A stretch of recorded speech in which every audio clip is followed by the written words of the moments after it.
ఇక ఏపీలో ఖాళీ అయిన రాజ్యసభ అభ్యర్థులను ప్రకటించింది వైఎస్ఆర్సీపీ. రాజ్యసభ బరిలో వైవి సుబ్బారెడ్డి, గొల్లా బాబురావు, మేడ రఘునాథరెడ్డి పేర్లను ఖరారు చేశారు. వీరు రాజ్యసభ అభ్యర్థులుగా పోటీ చేయనున్నారు. నేటి నుంచి నెల 15వ తేదీ వరకు నామినేషన్లు స్వీకరించనున్నారు. ఏపీలో 3 రాజ్యసభ స్థానాలకు 27న పోలింగ్ జరగనుంది.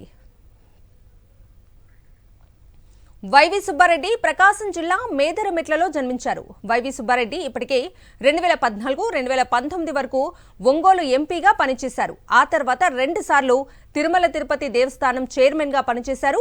ఇప్పుడు రాజ్యసభ అభ్యర్థిగా ఎంపిక అయ్యారు.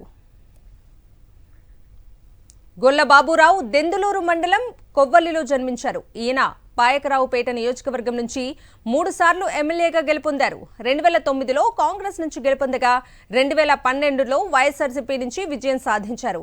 మళ్లీ 2019లోనూ వైఎస్ఆర్సీపీ నుంచి ఘన విజయం సాధించారు.